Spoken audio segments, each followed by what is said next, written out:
You're beautiful. Yeah, here we are. Say hi. Hey! Perfect. Welcome to today's video. Today I have a build video of sorts. I wouldn't say it's a good build, but it is my build. I have been playing this build for the majority of this playthrough here. I went all the way up to Godric normally, and then after Godric I completely switched to a throwables build, and I've been playing the game the entire time with a throwables build, which is this build here. I'm currently at level 100, but this build works at level 60, 80, and 100 all the way through, so you can kind of slim it down or upgrade it as you see fit. The throwing build is fairly adjustable that way, I'll say. These are our stats. These are baseline. Nothing of these is upgraded from any of my talismans or any of my things here. I have chosen 55 vigor at level 100. 11 mind, I start with that. This is based on the samurai base class, but you could do this with any base class if you wanted to. The wretch would probably be a really good choice because the wretch is fairly adaptable in terms of what you kind of want to build it out of. I've also chosen 24 endurance. The samurai starts with, I believe, 12. And I have 32 strength and 32 dexterity. Now, I've chosen 32 strength and 32 dexterity specifically for this class because I want to be, like I said, fairly adaptable. Although my Ash of War may be fire, I didn't want to lean too heavily into strength and too heavily into fire because if it rains, your damage goes down, and that's pretty bad. So you can have some alternate choices, but these are going to be our consumables of choice right here. I will show you guys the Kukri is an excellent one. I'll also show you guys where you can buy all of these at the end of the video. So if you're doing this build, you're not constantly having to somehow find Kukris somewhere. I will tell you where you can buy infinite of them, and once you have reached your goal of a level, all you can do is just spend runes on consumables anyways, so it works out. So our first one is the Kukri. This one is a pretty good one for bossing, not so great for PvP. This build isn't the best for PvE, it isn't the best for PvP. In fact, it's not the best at all, but it's fun, and I wanted to showcase it off because I'm very, very happy with what I've accomplished so far. I mean, I've made it up to Malenia, although she's now absolutely decimating me into a pile of sadness, but we'll not talk about that because, you know, I've made it all the way up to Malenia using this build, and so I say it's not that bad. I'm gonna be honest. Our first one here, like I said, is the Kukri. This is a good one for most bosses that can bleed, because these inflict bleed and do a decent chunk of damage. Like, they are not bad at all. I'll show one off or two off on this enemy here. 272, and like I say, it does bleed build up. She'll screech at us a little bit, and you know, oh, there goes another knife. The downsides of Kukris is that they're very, very slow to throw, but they do decent damage and they scale fairly well, and these scale into the late game. If you have, for some reason, 60 strength and 60 dex, well, you're gonna do even more damages with Kukri, so it's just a win-win at that point. Our other consumable on our right hand here is our Fan Daggers. These are gotten from patches. Again, I'll show all of this later on. But these also scale really well, and these are slightly better for shotgunning enemies and not so much sniping. The Kukri will travel further, much further than any other knife, as far as I'm aware. You can kind of see that there. It dips very late on, down into the ground. You see it kind of just flies straight forever past the dog's arse there. And then our Fan Daggers dip a lot quicker. So Kukri is pretty good for long range. Our Fan Daggers do a decent, do a decent chunk of damage though, I will say. And they're fairly quick to shotgun into enemies' backs, as you can see, like that. Go away, ma'am. I am busy explaining a build. Okay, well, we might as well show off some of our other abilities. Nope. Alright. Wonderful. Those are taken care of. Now, some of our other consumables include, and are currently limited to, I say currently limited because FromSoft doesn't have a vendor for one of the consumables I would rather use over another one, but I'll explain that in a minute. So our other consumables include any pots, pretty much any. Do not use FP pots, they aren't really worth it, in my opinion. I've done a decent chunk of testing with them, and even though the buffs have come to them and they're a little bit stronger, I just don't see the value in things like the Holy Water Pot when I can literally use my Ash of War for 3 FP. Like, I'd rather use this and deal 350 damage in a giant lingering AoE than throw a single ritual pot once.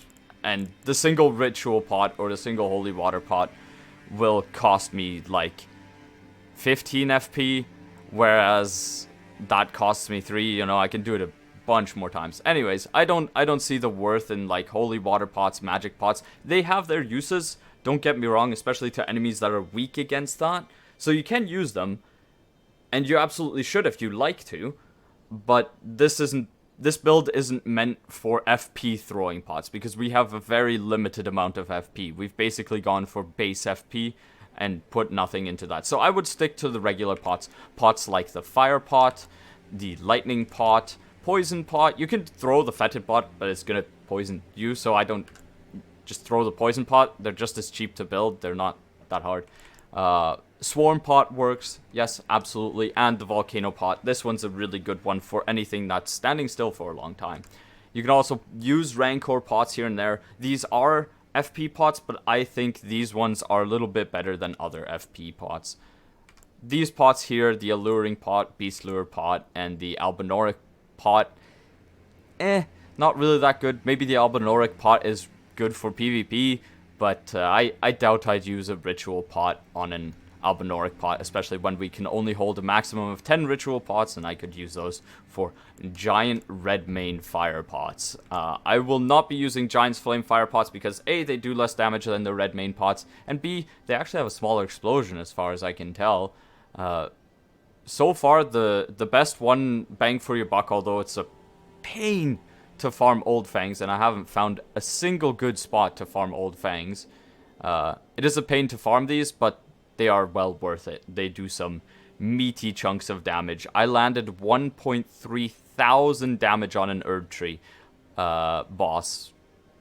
To be fair, weak to fire, but that's still some meaty damage for a throwable item.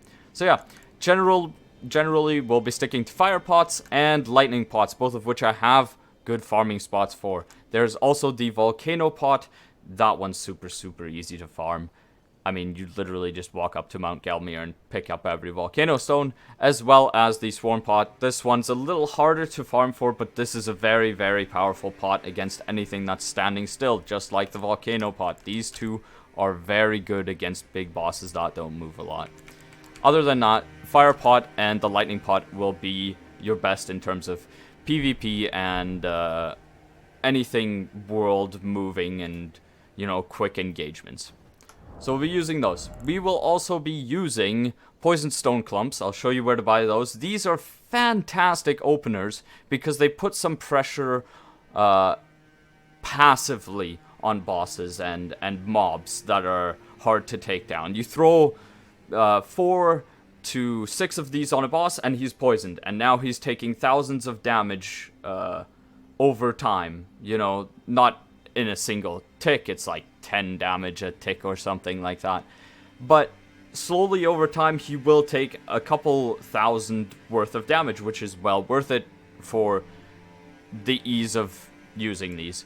The second one we're also using is the Explosive Stone, because you run out of pots pretty quickly, just whipping them about constantly. I wish we had the Explosive Stone Clump as a purchasable, but we don't.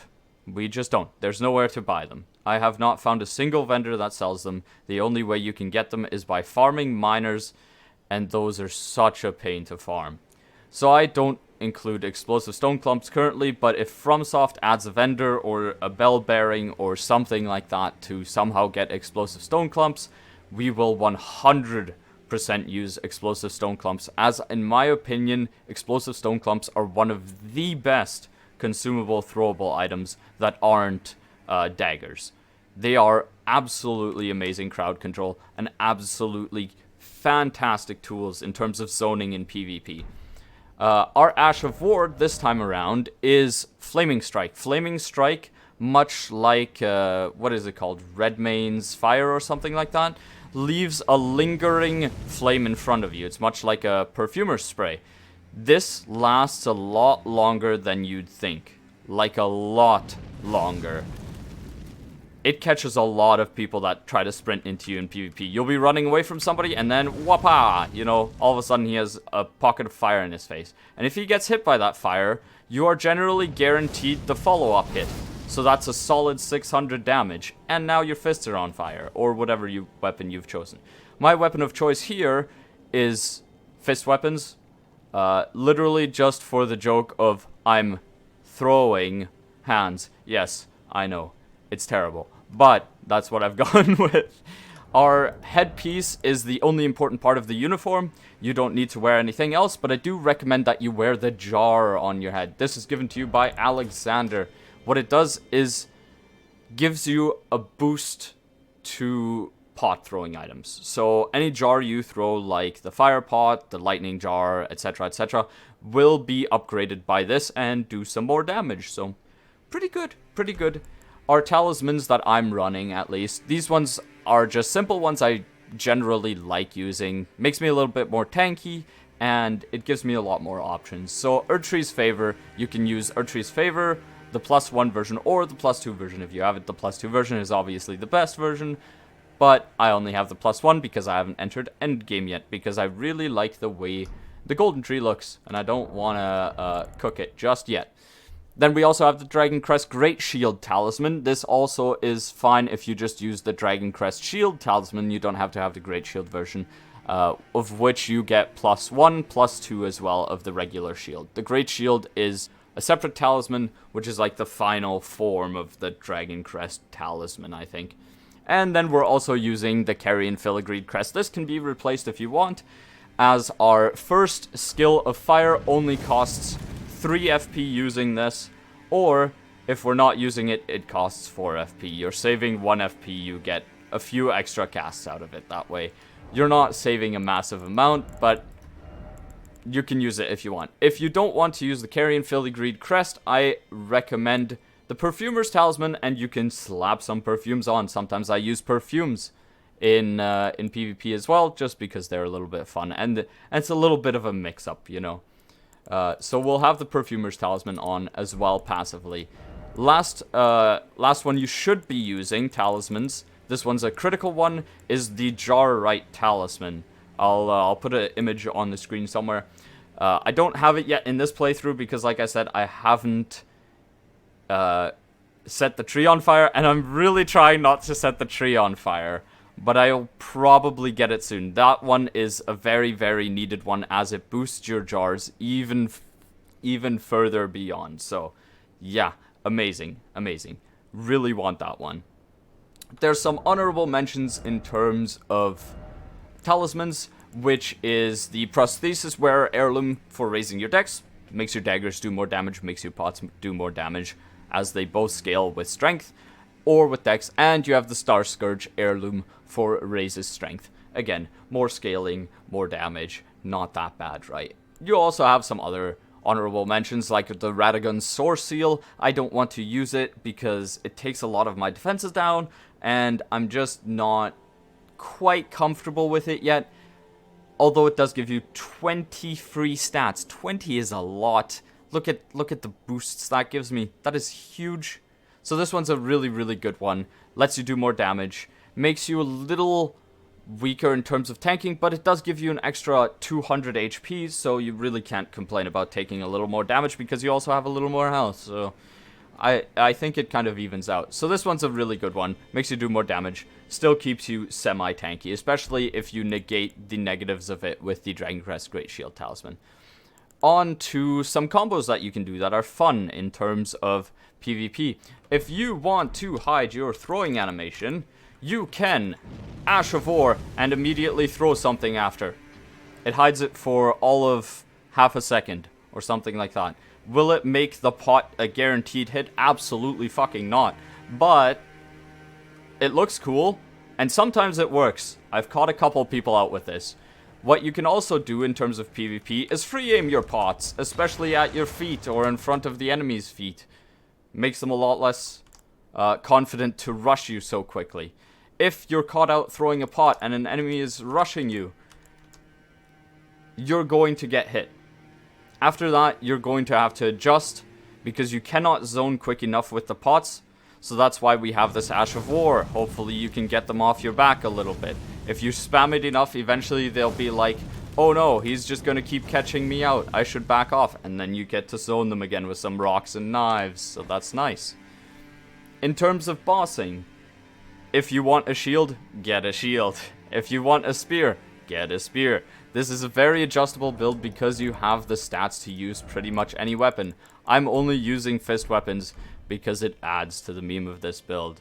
That's the build explained. I will show you guys some footage of it. I have a boss fight with this build at level 60 where I was using an alternate claw weapon and an alternate Ash of War to try and get some value out of Hoarfrost Stomp and zoning with that. It doesn't work nearly as well for me as the Flaming Strike though, so I switched to Flaming Strike later on in the game because it's cheaper and it does just about as much damage as Hoarfrost Stomp, though not as much range. Keep that in mind. So if you want to use Hoarfrost Stomp as your zoning tool, that's fine too.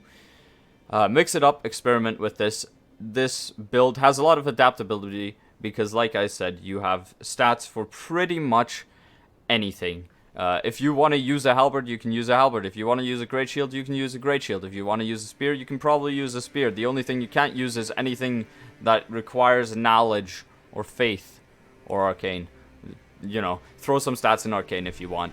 If you want to use this build at level 80, dump 10 points out of vigor, 5 points out of strength, and 5 points out of dexterity. Boom. There you are at level 80 with 45 vigor.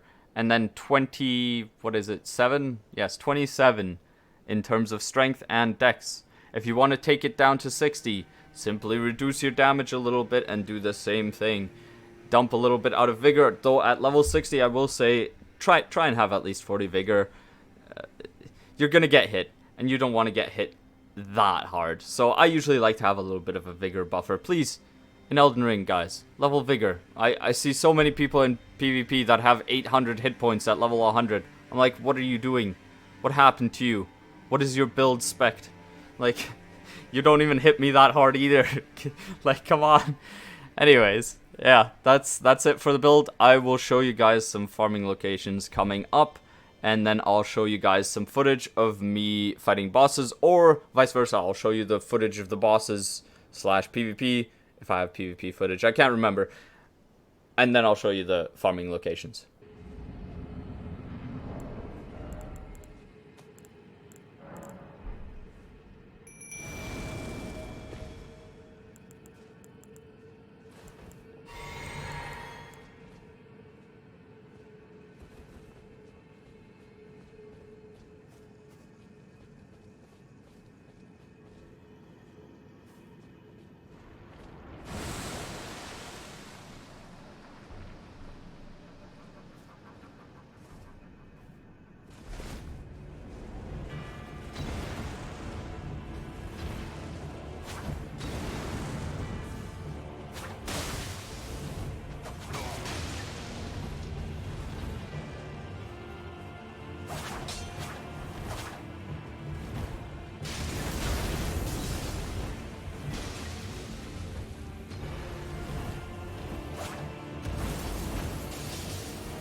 Farm numero uno, say hey again.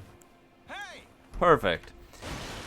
This is a farm for mushrooms. Mushrooms are your most important item for this build because so many pots use mushrooms. And I hate farming them. So, this is my farm for mushrooms. I am going to slap on the silver scarab because I am 100% convinced that item discovery matters in terms of farming materials. I'm not actually sure if it does. I don't know if it's true or not, but I'm simply convinced. First mushrooms here at a tree. Second mushrooms here at another tree.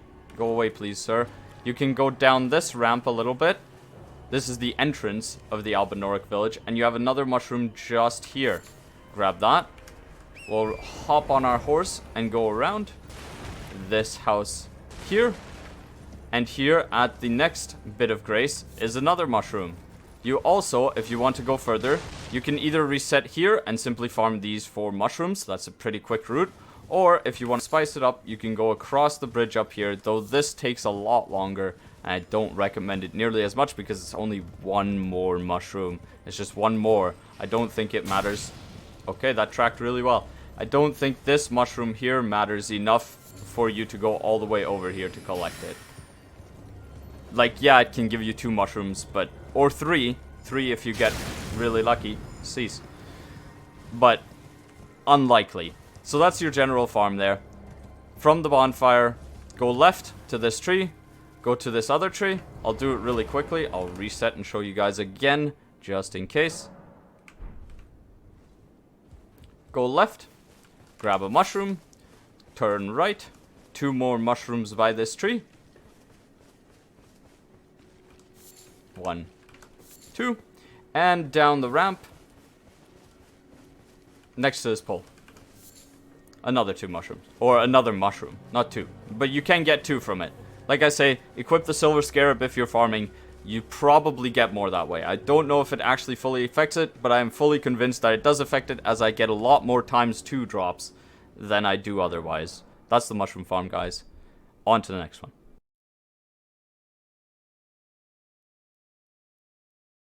Farm number 2, and you guys can probably already guess which one this one's for. Say hi again. Hey.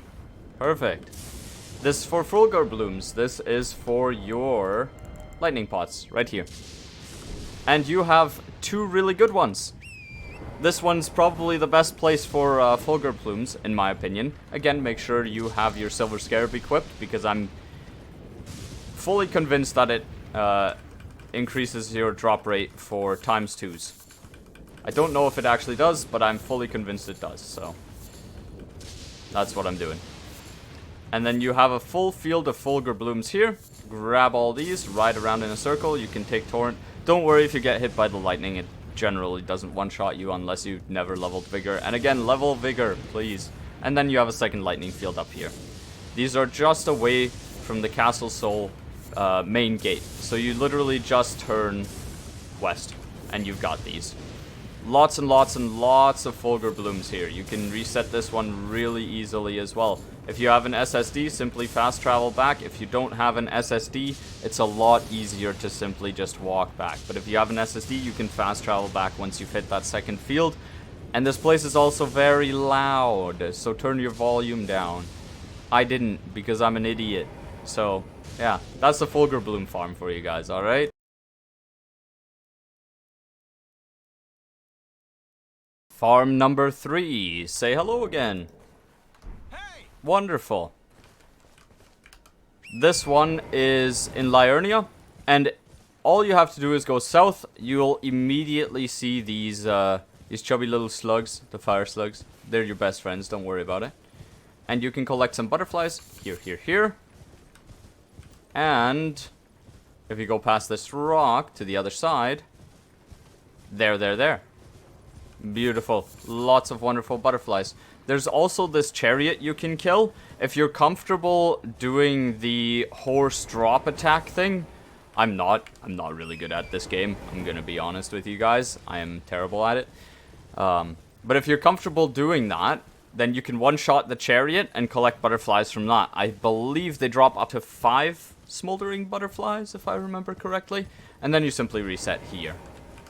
pretty easy farm, pretty quick. It doesn't take too long. It takes about a minute to get 6 butterflies maybe, and that's if you're going slow. If you're going quick, it's probably even faster. And that's a minimum of 6 butterflies, so it's not bad at all.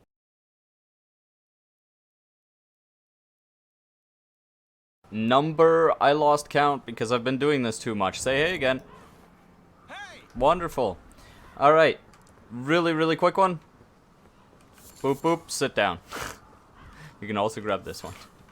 That's it. That's literally it. You'll be spending a lot of time here if you're gonna use volcano pots. But they're really easy to get, so not bad at all. You can also just keep running down the mountain collecting them if you want to go sightseeing. There's none up there. I checked. That's it. Our first important vendor, you guys might want to bookmark this one. I'll actually show you this one live. Nomadic Merchant, just north of the Aeonia Swamp Shore. That's in Caelid here. And all you have to do is spawn at this side of Grace. And then head up here. Jump over this rock. You can do this with a horse too. I'm just doing it on foot so that I can prove that you can in fact get here on foot if you for some reason don't have torrent. I'm sorry, sir. My bad. Hello. And then here you go. Poison stone clumps. You can also buy infinite poison bone darts here. So if you want to incorporate poison bone darts into your build, you also have some other neat stuff like fire arrows. And that's it. That's this merchant. Another merchant for you guys here at the Round Table Hold, or Table of Lost Grace, or whatever you want to call this place. It doesn't really matter.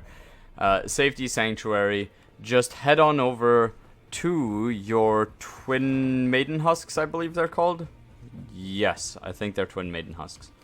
Head on over to these after you've given them the Miner's Bell Bearing 2, and you can purchase explosive stones infinitely. You can also purchase glintstone scraps if you've given them the Miner's Bell Bearing 1.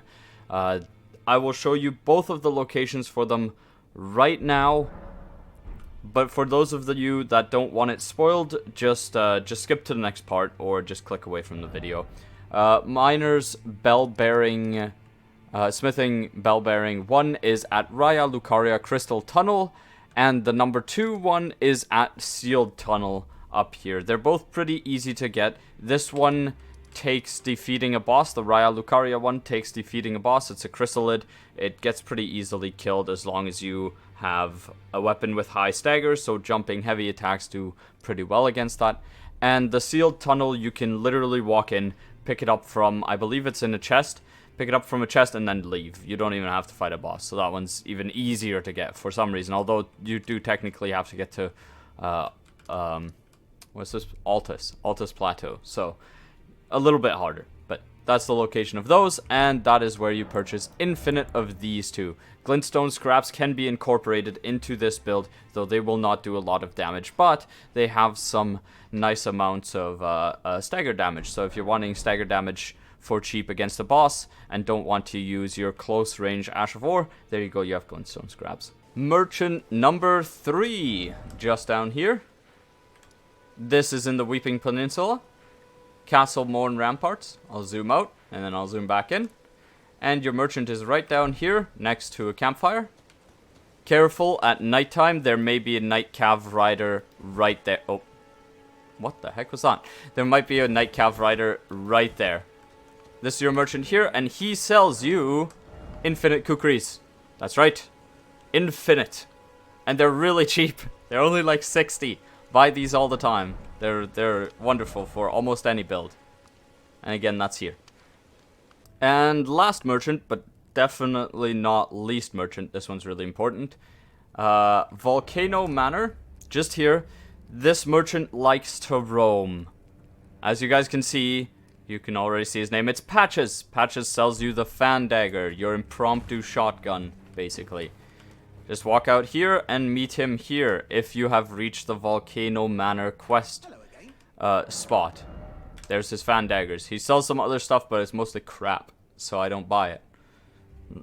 And like, he has a limited stock of great arrows. Like, thank you, Patches. That's what I need. But Fan Daggers, huge. These are also pretty cheap. Only 160 runes per. Not bad at all. They're cheaper than your poison stones, which you'll also be using all the time.